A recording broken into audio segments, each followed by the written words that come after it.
Boa noite, irmãos. Vamos continuar a leitura do livro A História da Igreja, de André Miller. Esse ponto aqui agora, Constantino como árbitro das diferenças eclesiásticas. Novamente, os donatistas suplicaram ao imperador pela causa deles. E nessa ocasião, para levar a questão inteiramente por suas próprias mãos, ao que ele concordou. Embora ofendido pela obstinação deles, ele ouviu o caso em Milão no ano 316, onde proferiu a sentença em concordância com os concílios de Roma e Arles. Ele também emitiu decretos contra eles, aos quais ele mais tarde repeliu ao ver as perigosas consequências das medidas violentas.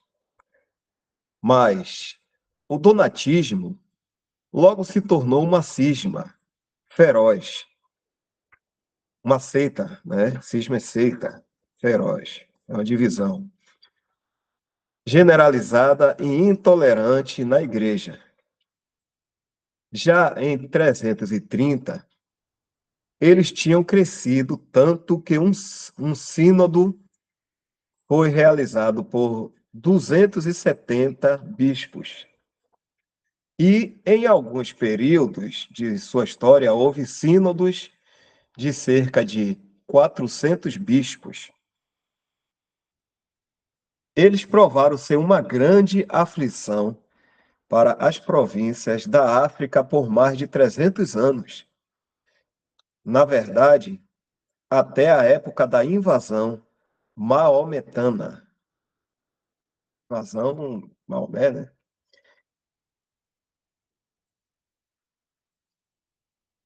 Reflexões sobre a primeira grande cisma na igreja. Como esta foi a primeira cisma que dividiu a igreja, pensamos ser interessante nos ocuparmos com alguns detalhes. O leitor pode aprender algumas lições necessárias a partir dessa divisão memorável. Ela começou com um incidente tão insignificante em si que mal mereceria um lugar na história. Não havia qualquer questão de má doutrina ou de imoralidade, mas apenas uma eleição disputada para a sé de Cartago.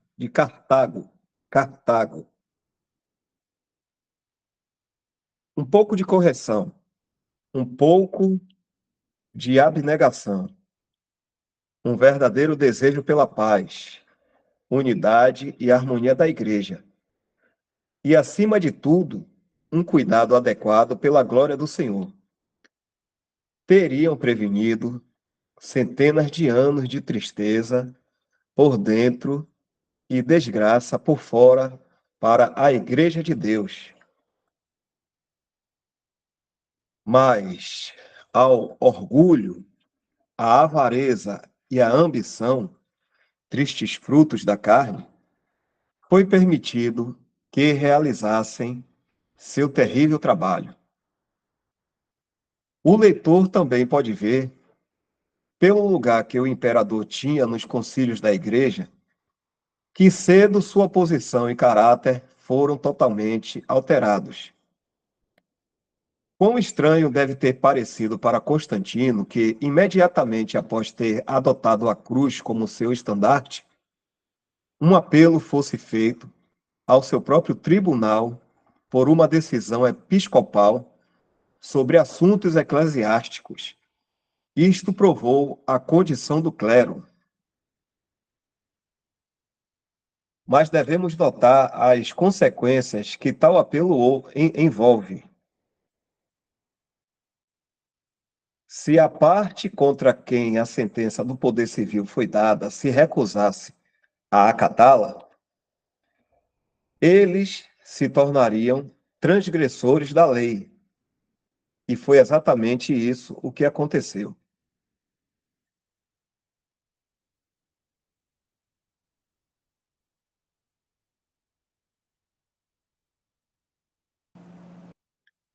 Os donatistas foram, portanto, tratados como ofensores das leis imperiais. Eles foram privados de suas igrejas e muitos deles sofreram banimento e confiscação. Até mesmo a pena de morte foi decretada contra eles, embora não pareça que essa lei tenha sido aplicada em qualquer caso durante o reinado de Constantino. Medidas poderosas, no entanto, foram utilizadas pelo Estado visando compelir os donatistas a se reunirem com os católicos. Mas, como é comum em tais casos, e como a experiência tem sempre demonstrado, a força que era usada para compeli-los apenas serviu para desenvolver o espírito selvagem da facção que já existia em sua mente, em sua semente. Despertados pela perseguição, estimulados pelo discurso de seus bispos, e especialmente por Donato, que era a cabeça e alma de seu partido, eles incorreram em toda espécie de fanatismo e violência. Constantino, ensinado pela experiência, por fim descobriu que, embora ele pudesse dar proteção à igreja, ele não podia dar-lhe paz. E assim ele emitiu um decreto concedendo aos donatistas total liberdade de agir de acordo com suas próprias convicções, declarando que isto era um assunto que pertencia, deixa eu ver aqui, que pertencia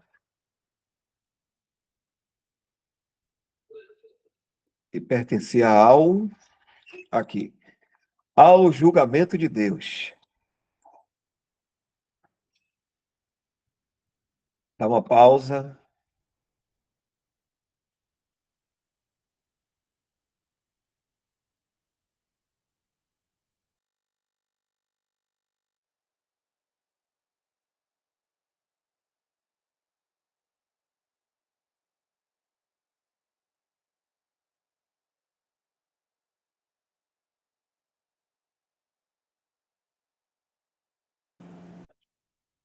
A controvérsia ariana.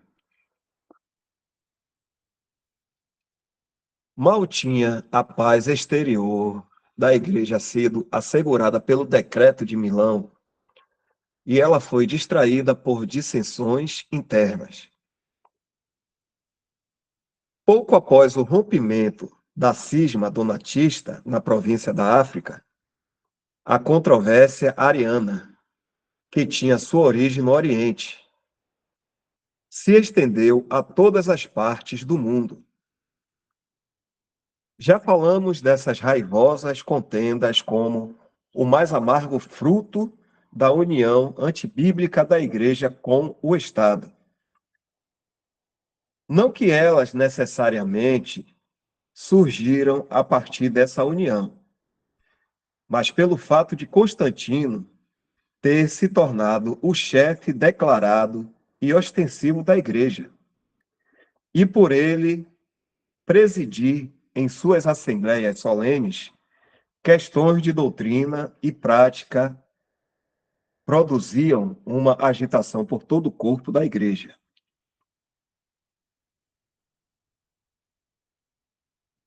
E não apenas na igreja, como também exerciam uma poderosa influência política sobre os assuntos do mundo.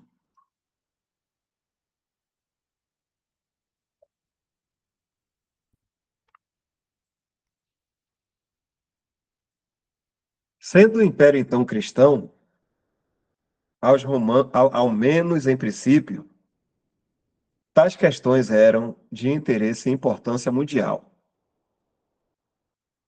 A partir daí, a controvérsia ariana foi a primeira que rasgou todo o corpo de cristãos e dispôs em quase todas as partes do mundo os partidos hostis em implacável oposição.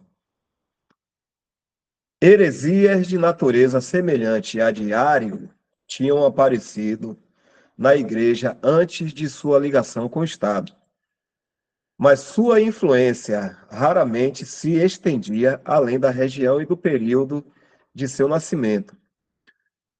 Após alguns debates ruidosos e palavras raivosas, a heresia caía em desonra e era logo quase esquecida.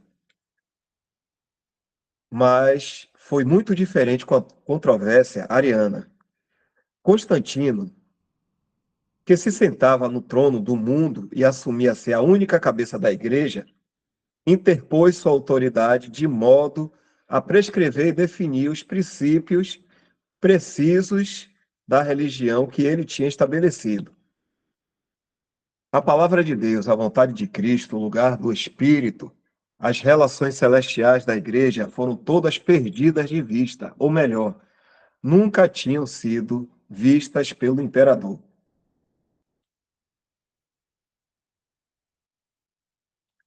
Ele tinha provavelmente ouvido algo sobre as numerosas opiniões pelas quais os cristãos se dividiam, mas ele viu, ao mesmo tempo, que eles eram uma comunidade que tinha continuado a avançar em vigor e magnitude, que eles eram realmente unidos em meio às heresias e fortes sob a mão de ferro da opressão.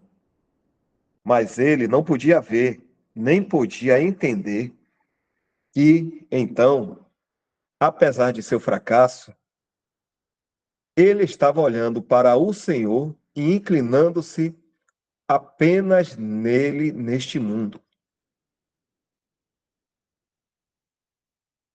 Qualquer outra mão estava contra ela e era guiada pelo trabalho e pelo poder do inimigo. Mas declaradamente, ela estava prosseguindo através do deserto, encostada em seu amado, e nenhuma arma forjada contra ela podia prosperar. O imperador, sendo completamente ignorante das relações celestiais da igreja, pode ter pensado que, como ele podia dar-lhe completa proteção da opressão externa, ele podia também, pela sua presença e poder, dar-lhe paz e descanso das dissensões internas. Mas ele mal sabia que, não obstante estas estarem muito além de seu alcance, a própria segurança, facilidade mundana e indulgência que ele tão generosamente concedia ao clero eram os principais meios que fomentavam discórdias e inflamavam as paixões dos disputantes. E assim aconteceu que ele era continuamente atacado pelas reclamações e acusações mútuas de seus novos amigos. O início do arianismo. O arianismo foi o crescimento natural das opiniões gnósticas e Alexandria, o viveiro das questões metafísicas e distinções sutis, seu local de nascimento. Paulo de Não, Samosata. Galvão está distante agora. Minha voz? Agora melhorou. Acho que na mesma posição aqui. Tá certo. Quando variar, aí vocês falam. Quer que ler o começo aqui, né? Espera aí, vou ler de novo. O arianismo foi o crescimento natural das opiniões gnósticas, e Alexandria, o viveiro das questões metafísicas e distinções sutis, seu local de nascimento. Paulo de Samosata e Sabélio da Líbia, no terceiro século, ensinavam falsas doutrinas similares a Diário, no quarto século. As seitas gnósticas, em suas diferentes variedades, e a maniqueísta, que era a religião persa, com uma mistura de cristianismo, podem ser consideradas religiões rivais, mas como facções cristãs. No entanto, todas elas fizeram sua obra-má entre os cristãos quanto à doutrina da Trindade. Quase todas essas heresias, como são comumente chamadas, tinham caído sob o descontentamento real, e seus seguidores eram sujeitos a regulamentos penais.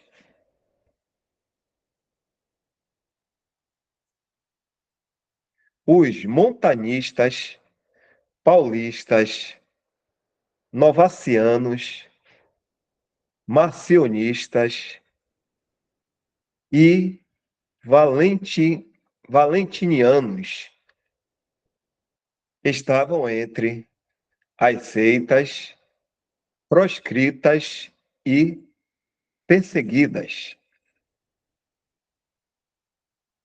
Mas havia uma outra heresia, uma mais profunda e tenebrosa, e muito mais influente do que qualquer outra que já tinha aparecido, e estava para estourar a partir do próprio seio da assim chamada Santa Igreja Católica. A seguir temos o relato do que aconteceu.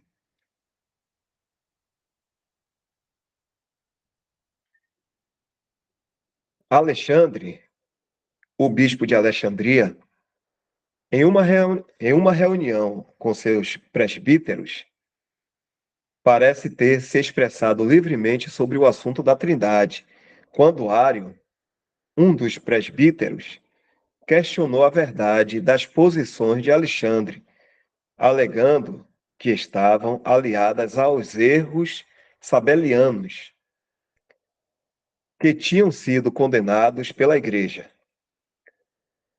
Essa disputa levou Ário a declarar suas próprias visões sobre a Trindade, que eram, em essência, a negação da divindade do Salvador, que ele seria apenas o primeiro e mais nobre dos seres criados, formado a partir do nada por Deus Pai, que, embora imensuravelmente superior em poder e em glória aos mais elevados seres criados, ele seria inferior ao Pai. Ele também defendia que, embora inferior ao Pai em natureza e em dignidade, ele é a imagem do Pai e o representante do poder divino pelo qual ele criou os mundos. Quais eram suas visões sobre o Espírito Santo não são tão claramente expostas. O arianismo não apenas é inconsistente com o lugar dado ao Filho do começo ao fim das Escrituras, como também com a obra infinita de reconciliação e nova criação.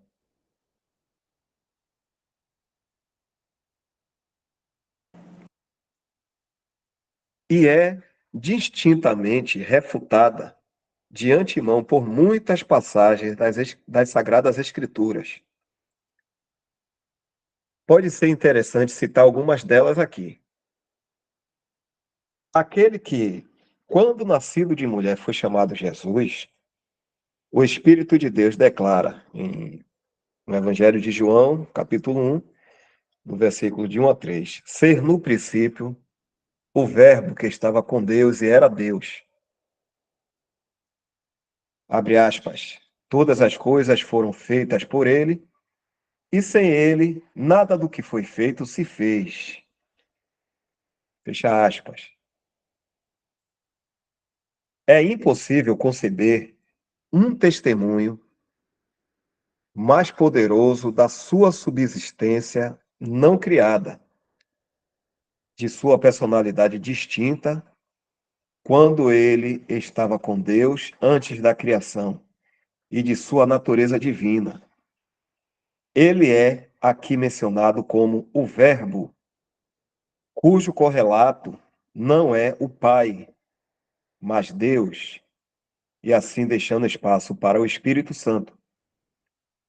Mas, para que sua própria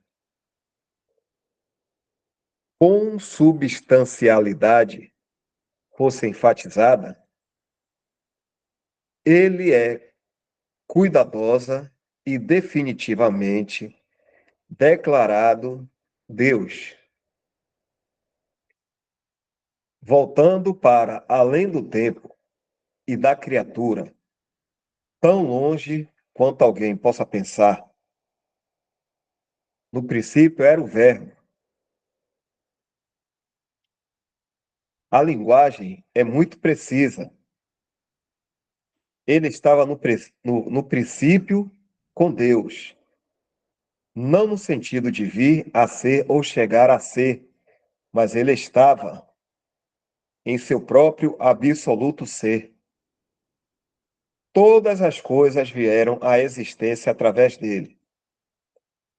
Ele foi o Criador, tão completamente que o apóstolo João acrescenta, abre aspas, sem ele, nada do que foi feito se fez. Fecha. Por outro lado, quando a encarnação é afirmada no versículo 14, a linguagem é: e o Verbo se fez carne. Não no sentido de ser absoluto, mas no sentido de vir a ser. Além disso, quando ele veio entre os homens, ele é descrito como o Filho unigênito. Vou ler essa nota aqui e. Deixa eu ver aqui.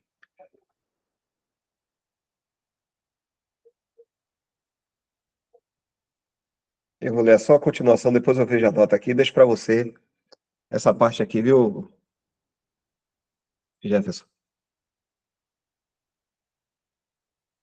Vou ler aqui de novo, porque o Filho unigênito,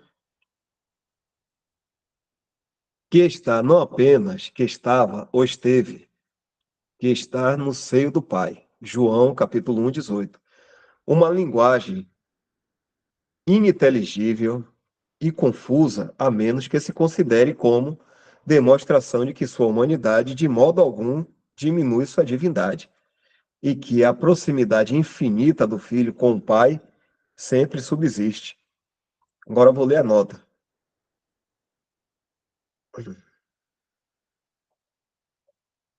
A doutrina blasfema diário era um desdobramento do gnosticismo, talvez a menos ofensiva em aparência, mas direta e inevitavelmente destrutiva para a glória pessoal do Filho como Deus, e, portanto, derrubava as bases da redenção.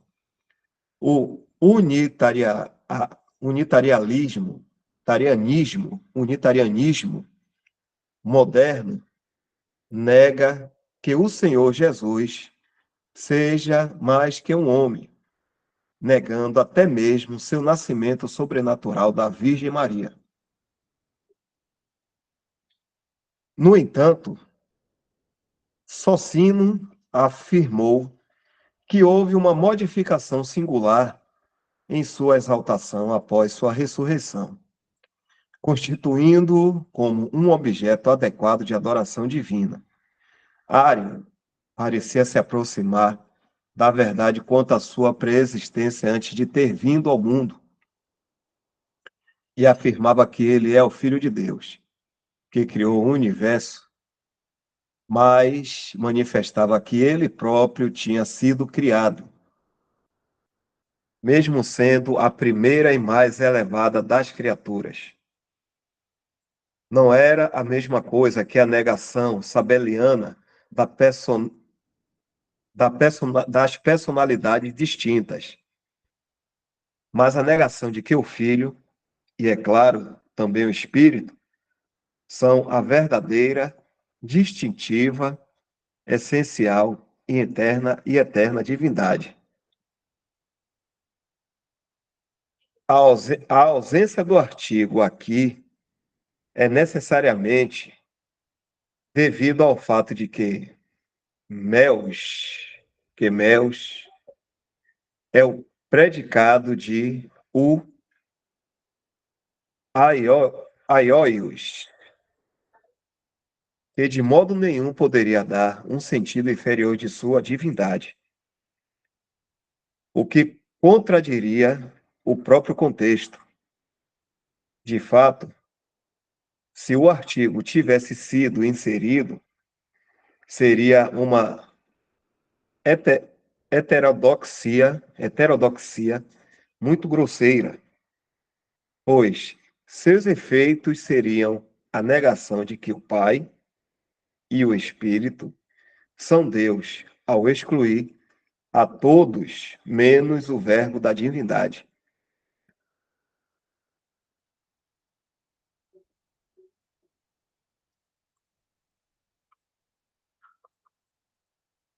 Jefferson, vou tirar aqui compartilhamento. Veja aí agora. Aí onde eu parei. Pode compartilhar, Jefferson.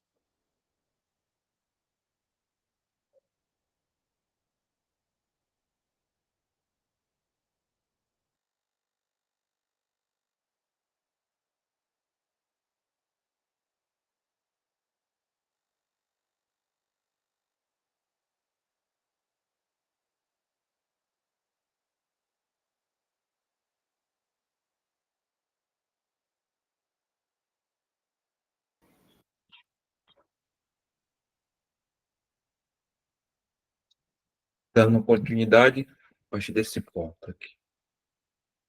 Novamente, Romanos 9:5 é uma rica e precisa expressão da imutável e suprema divindade de Cristo, igualmente com o Pai e o Espírito.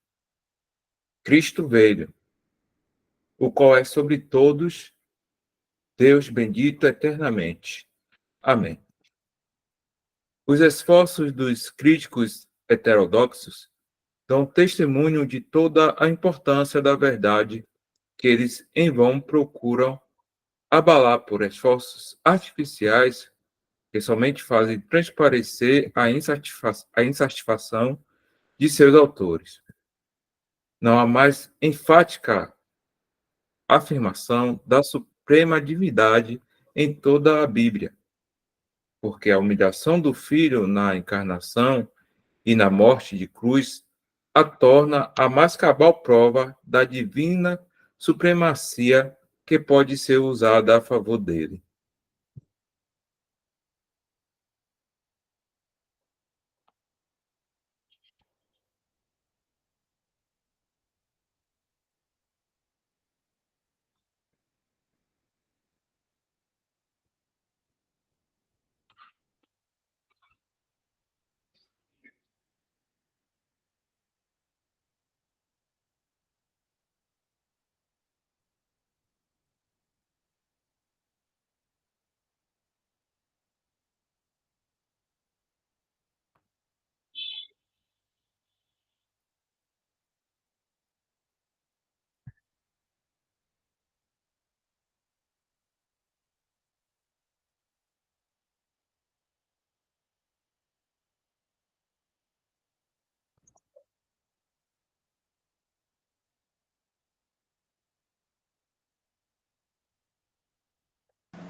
Se precisar de ajuda, eu lhe digo a página. É bom, porque eu cliquei sem querer aqui aí rolou demais. Mas eu não estou no livro baixado não, tá? Me fale aí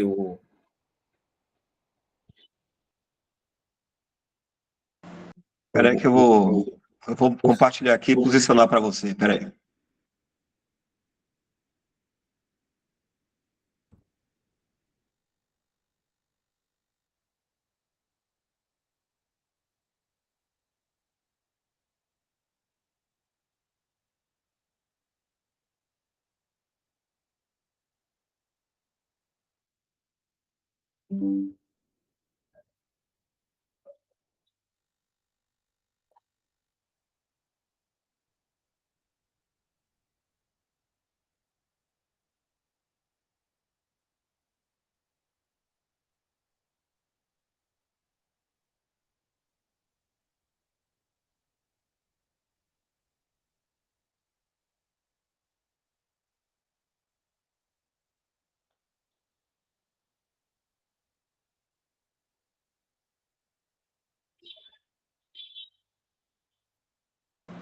Nessa página que você está de Constantino, pode vir subindo aí.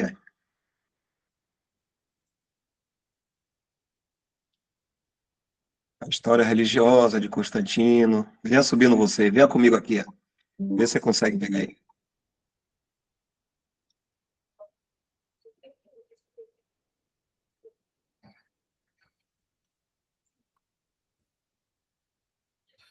Daniel,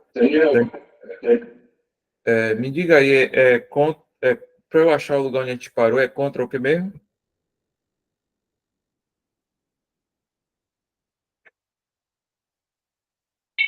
Ctrl F. Ctrl F. Pronto.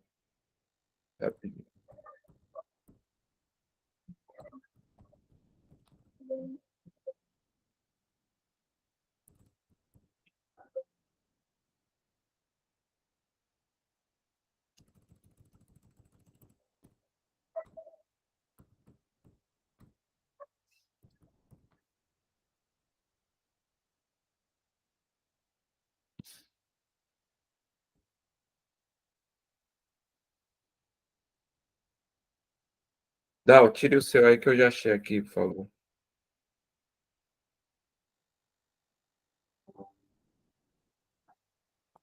Tá aparecendo aí o meu na tela?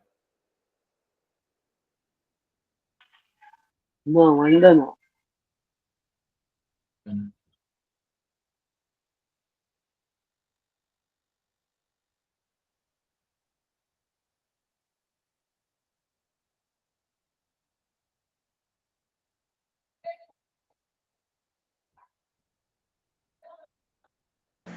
Veja se você consegue ler aqui pelo meu.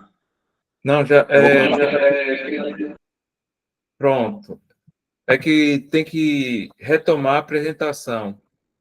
Pronto. Peço desculpa aí aos irmãos aí. Agora apareceu. Isso. Tudo bem? Obrigado, Daniel. Em seguida, o apóstolo diz de Cristo, o qual é a imagem do Deus invisível, o primogênito de toda a criação, porque nele foram criadas todas as coisas que há nos céus e na terra, visíveis e invisíveis, sejam tronos, sejam dominações, sejam principados, sejam potestades. Tudo foi criado por ele e para ele. Ele é antes de todas as coisas, e todas as coisas subsistem por ele. Colossenses 1, do 15 ao 17. Os devaneios dos gnósticos são aqui antecipadamente cortados fora, pois demonstra que Cristo foi o chefe de toda a criação, porque ele foi o Criador, tanto dos seres invisíveis, mais elevados, quanto dos visíveis. Todas as coisas são ditas são ditas terem sido criadas para ele, assim como por ele. E como ele é antes de tudo, assim tudo subsiste juntamente em virtude dele.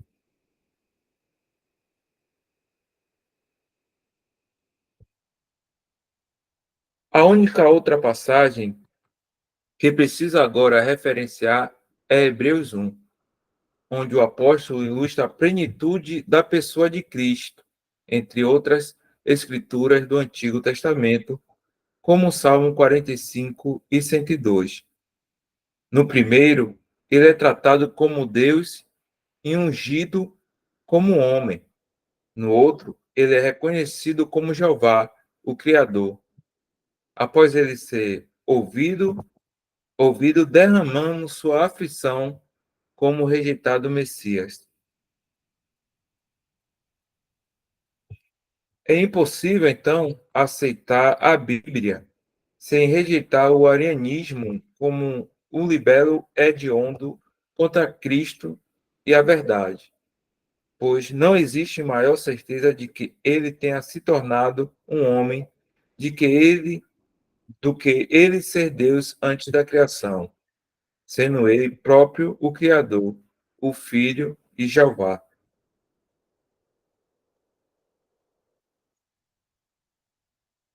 Alexandre, indignado com as abjações de Ario contra ele, e por causa das suas opiniões, o acusou de blasfêmia.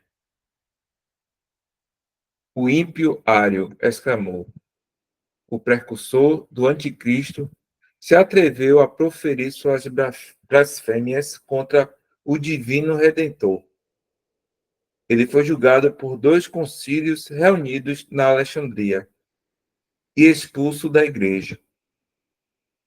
Ele se retirou para a Palestina, mas de modo nenhum desencorajado por sua desgraça. Muitos simpatizavam com ele, dentre eles 2 clérigos chamados de Eusébio, um da Cesareia, o historiador eclesiástico, e outro bispo da Nicomédia, um homem de imensa influência. Ário manteve uma correspondência animada com seus amigos, ocultando suas opiniões mais ofensivas. E Alexandre cometeu avisos contra ele e recusou todas as intercessões de seus amigos que o queriam restaurado. Mas Ário era um antagonista astuto. Ele é descrito na história como uma pessoa alta e graciosa, calmo, pálido e de aparência branda, de discurso popular, mas com argumentação afiada, de vida rigorosa e irrepreensível, e de modos agradáveis. Mas assim, sobre um exterior humilde e mortificado, ele ocultou os mais fortes sentimentos de vaidade e ambição. O adversário tinha habilmente selecionado seu instrumento.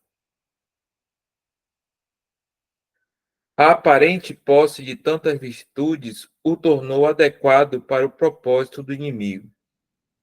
Sem essas aparências de justo, ele não teria poder algum para enganar.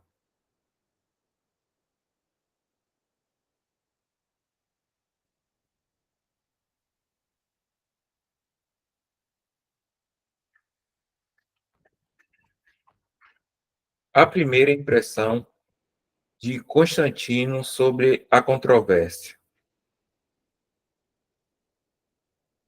A dissensão logo se tornou tão violenta que julgou-se necessário apelar ao imperador. Ele, a princípio, considerou a questão toda como totalmente insignificante e sem importância. Ele escreveu uma carta a Alexandre e Ário em conjunto, na qual ele os reprova por contender sobre questões ociosas e diferenças imaginárias, e recomenda que eles suprimissem todos os sentimentos profanos de animosidade e que vivessem em paz e unidade. É mais que provável que o imperador não tivesse ideia da séria natureza da disputa ou não teria falado dela como insignificante e sem importância. Mas, se a carta foi elaborada por Ósios, bispo de Córdoba, como muitos acreditam, ele não podia alegar ignorância de seu caráter e deve ter escrito o documento de acordo com os sentimentos expressos por Constantino e não de acordo com seu próprio julgamento. A carta foi altamente exaltada por muitos como um modelo de sabedoria e moderação, e se não fosse a questão de maior abrangência que fixa a data da Páscoa, realmente merecia tal elogio. Mas a divindade e a glória de Cristo estavam em questão, e, consequentemente, a salvação da alma.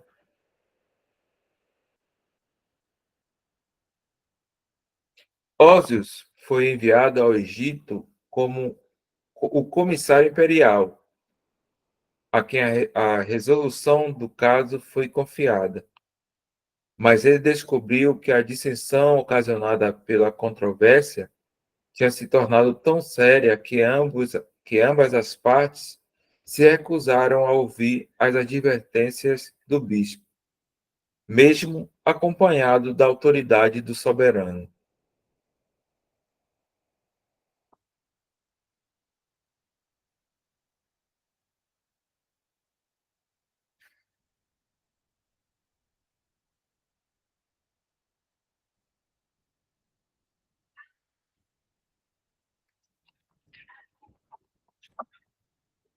Roma e seus governantes, 313 depois de Cristo a 397.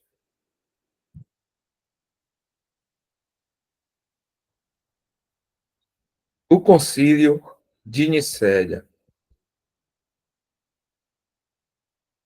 Constantino se viu agora obrigado a analisar com mais atenção a natureza da disputa. Ele começou a entender que a questão não tinha nada de insignificante, mas era da mais alta e essencial importância. E assim resolveu convocar uma assembleia de bispos de modo a estabelecer a verdadeira doutrina e para dissipar para sempre, como ele em vão esperava, esta propensão à disputa hostil.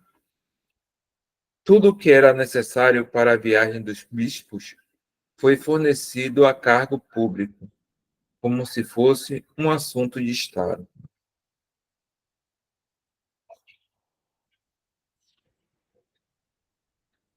No mês de... Passou a moto aqui. Ainda tá. Vamos lá. Se estiver atrapalhando, os irmãos podem falar aí. No mês de junho de 325 depois de Cristo, o primeiro concílio geral da Igreja se reuniu em Nicéia, na Bitínia.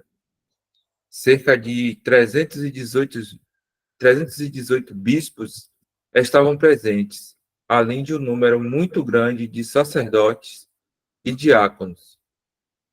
A flor dos ministros de Deus, como diz Eusébio. De todas as igrejas que abundam na Europa, África e Ásia, agora se reuniram. O espetáculo era totalmente novo e certamente ninguém estava tão surpreso como os próprios bispos.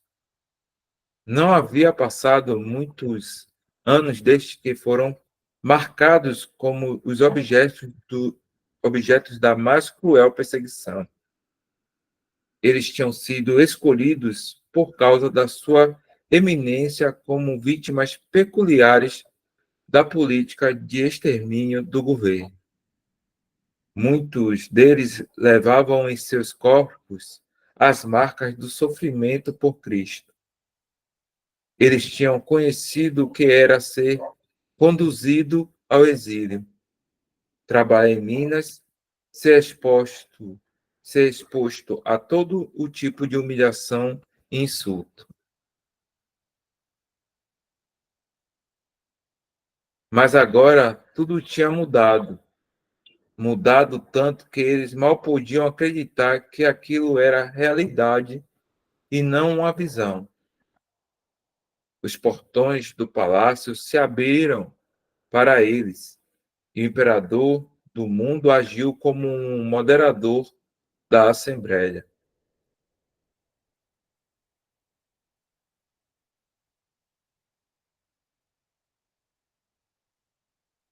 Nada podia confirmar e declarar tanto ao mundo a triste queda da igreja e sua submissão ao Estado como um lugar que tinha o imperador nesses concílios. Ele não chegou em Nicéia até o dia 3 de julho. No dia seguinte, os bispos se reuniram no hall do palácio, que tinha sido preparado para o propósito. Aprendemos de Eusébio que a Assembleia se assentou em profundo silêncio, enquanto os grandes oficiais do Estado e outras pessoas honráveis entravam no salão e assim esperavam em trêmula expectativa a aparição do imperador. Constantino, com muita demora, entrou. Ele estava vestido esplendidamente. Os olhos dos bispos ficaram ofuscados com o ouro e as pedras preciosas de seu traje. A assembleia inteira levantou-se para dar-lhe honra.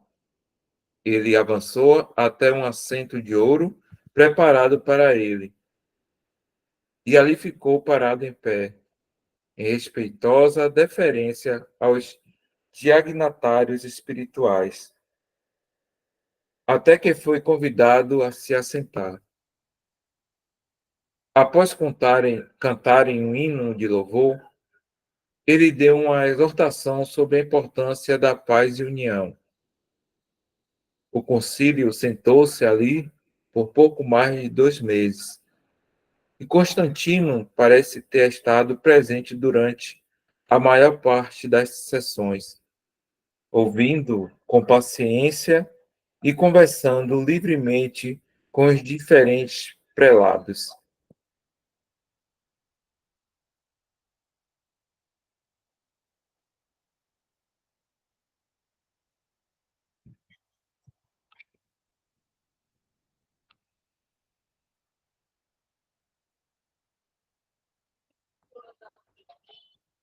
O credo niceno.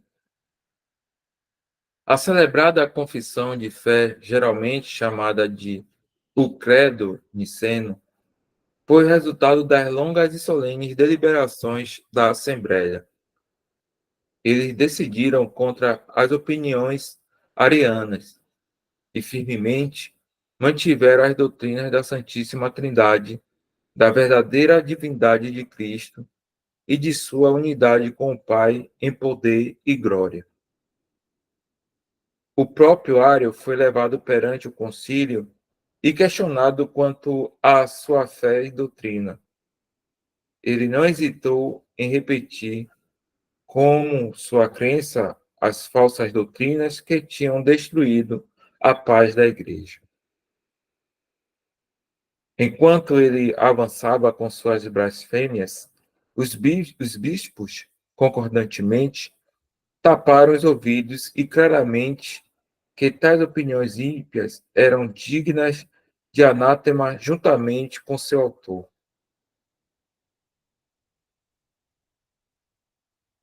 Santo Atanásio embora fosse no momento apenas um diácono, chamou a atenção de todo o concílio por seu zelo em defesa da verdadeira fé e por sua penetração em desvendar e expor os artifícios dos heréticos. Veremos mais sobre o nobre Atanásio mais adiante.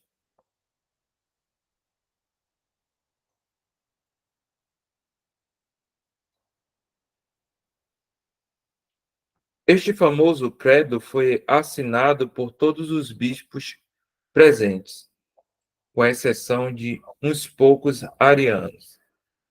Sendo a decisão do concílio apresentada perante Constantino, ele imediatamente reconheceu a aprovação unânime do concílio como obra de Deus e a recebeu com reverência, declarando que todas as pessoas que se recusassem a submeter a ela deveriam ser banidas.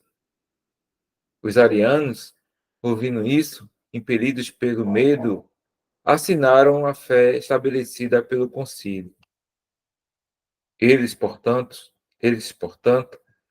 colocaram-se numa posição em que podia ser acusados de serem homens desonestos. Apenas dois bispos, segundo e Teonas, ambos egípcios, continuaram a aderir à área e foram banidos com ele para a Ilíria. Eusébio, da Nicomédia, e Teógenes, da Nicéia, foram condenados cerca de 3 meses depois e sentenciados pelo imperador ao banimento.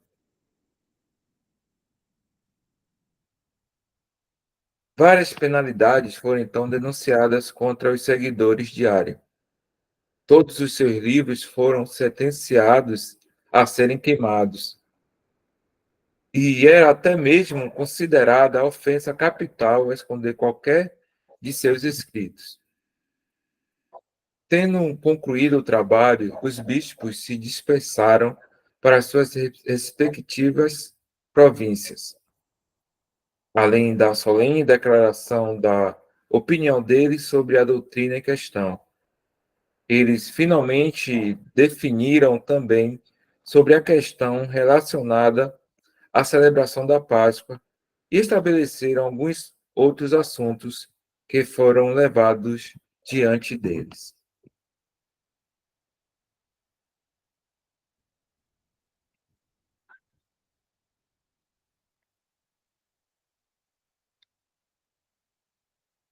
Irmão, já são 9h34.